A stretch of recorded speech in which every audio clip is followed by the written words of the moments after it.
CSS Oral Medicine oleh Helsa Yovinsky, dosen pembimbing, Dr. Gigi Utmi Armab, MDSC.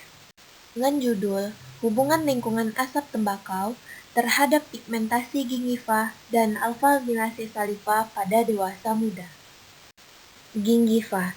Gingiva adalah bagian dari jaringan periodonsium yang paling luar.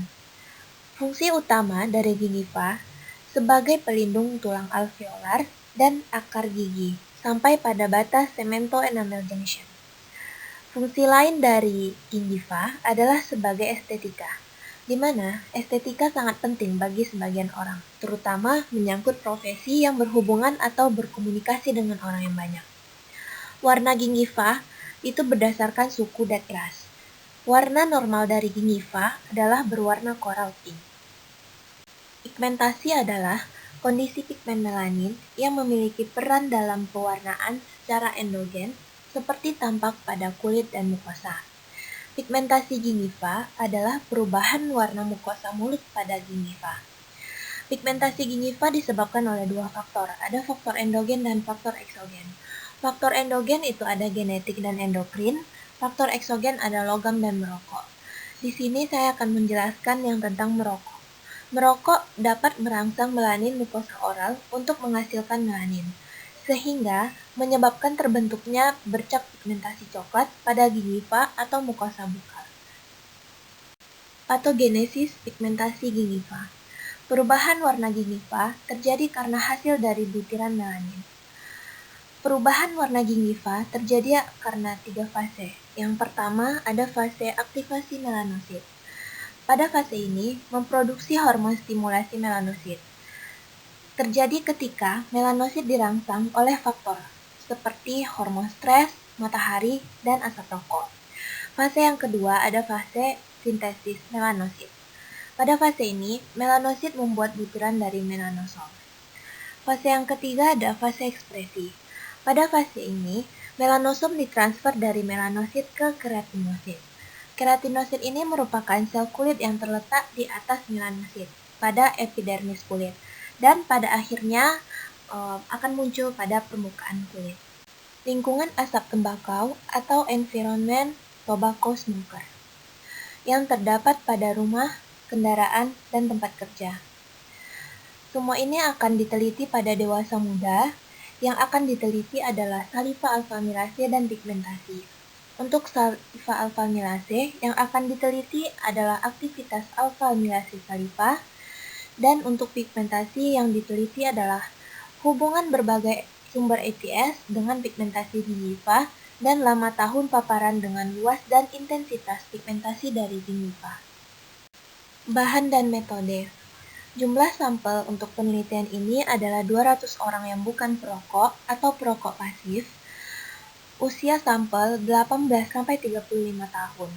Kriteria inklusi, positif terpapar ITS dan kriteria eksklusi, konsumsi minocycline, nevi, obat anti malaria, sarkoma kaposi, melanoma, penyakit Addison, dan amalgam tatu.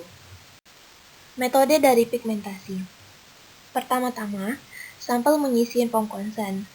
Lalu, sampel mengisi kuesioner yang berisi pertama, sumber paparan ITS dari orang tua, suami, dan pasangan. Yang kedua, sumber lingkungan, tempat kerja, rumah, dan kendaraan. Lalu, sampel dilakukan pemeriksaan pigmentasi pada gingiva.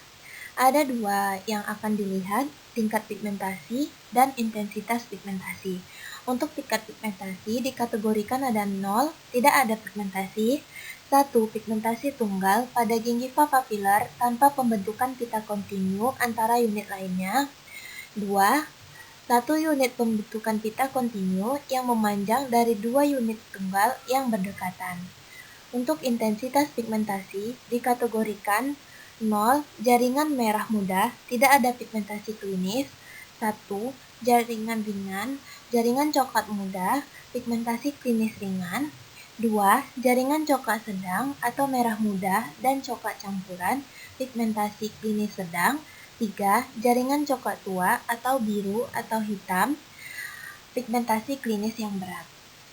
Yang kedua, metode alfa-amilase saliva. dengan mengambil sampel air liur tanpa stimulasi atau air liur spontan tanpa rangsangan.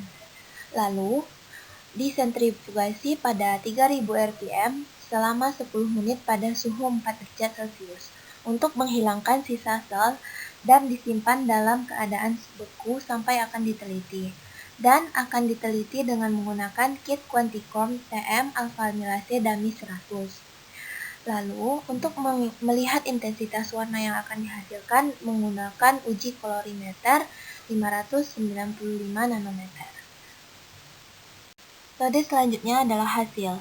Untuk melihat nilai rata-rata, itu dilakukan dengan uji statistik one-way ANOVA untuk membandingkan dengan menggunakan uji chi-square. Hasil pigmentasi.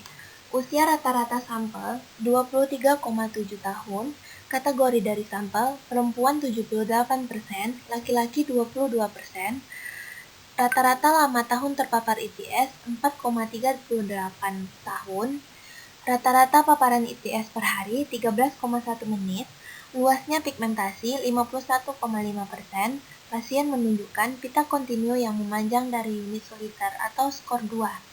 Intensitas pigmentasi, coklat sedang pada 53%, coklat tua pada 8,5%. Yang pertama, jumlah tahun terpapar perokok pasif sangat signifikan jika dibandingkan dengan luas dan intensitas pigmentasi gingiva. Yang kedua, intensitas pigmentasi juga sangat signifikan terhadap warna kulit. Yang ketiga, paparan DTS dari orang tua dan pasangan tidak signifikan terhadap tingkat pigmentasi. Yang keempat, intensitas pigmentasi menunjukkan signifikan sedang ketika bersumber dari orang tua, dan sangat signifikan bila sumbernya adalah pasangan. Yang kelima, intensitas pigmentasi sangat signifikan terhadap paparan ITS dari tempat kerja, yaitu rekan kerja dan asisten kerja. Gambaran intensitas pigmentasi gingiva. Yang pertama, tidak ada pigmentasi klinis dalam kurang dari 1 tahun lingkungan asap tembakau. Yang kedua, pigmentasi klinis ringan dalam 5 tahun akibat lingkungan asap tembakau. Yang ketiga, pigmentasi klinis sedang dalam 10 tahun lingkungan asap tembakau. Yang keempat, pigmentasi klinis yang berat dalam 15 tahun lingkungan asap tembakau. Hasil alpha-amilase saliva dikategorikan dalam 3 grup. Grup pertama, 1-5 tahun terpapar asap rokok dengan aktivitas saliva 14,40 mol maltosa. Grup kedua, 6-10 tahun terpapar asap rokok dengan aktivitas saliva 11,10 mol maltosa. Grup 3, 11-15 tahun terpapar asap rokok dengan aktivitas saliva 10,07 mol maltosa. Pembahasan pigmentasi. Prevalensi pigmentasi gingiva pada dewasa muda berbanding lurus dengan jumlah padanan ITS. Semakin besar jumlah tahun terpapar rokok, semakin luas pigmentasi. Persentase orang tua yang merokok, pigmentasinya lebih besar daripada anak-anak mereka yang tidak merokok. Faktor yang dapat mempengaruhi efek dari ITS adalah orang tua dan pasangan. ITS dari lingkungan tambahan. Paparan ITS dari sumber lingkungan seperti kendaraan dan tempat kerja juga dinilai. Dan terlihat 99% pasien melaporkan paparan ITS positif dari kendaraan. Pembahasan alpha-amilase saliva. Aktivitas amilase menurun pada paparan terhadap ITS 11-15 tahun dibandingkan dengan paparan 1-5 tahun, yang signifikan secara statistik. Dan dapat disimpulkan, semakin lama terpapar asap tembakau, maka aktivitas alpha-amilase saliva semakin menurun. Kesimpulan pigmentasi. Adanya korelasi antara ITS dan pigmentasi melanin dari gingiva. Durasi paparan ITS sangat signifikan untuk tingkat dan intensitas dari pigmentasi. Sumber ITS dari lingkungan berkontribusi signifikan terhadap pigmentasi gingiva. Kesimpulan alpha-amilase saliva. Kadar amilase saliva berbanding terbalik dengan durasinya paparan.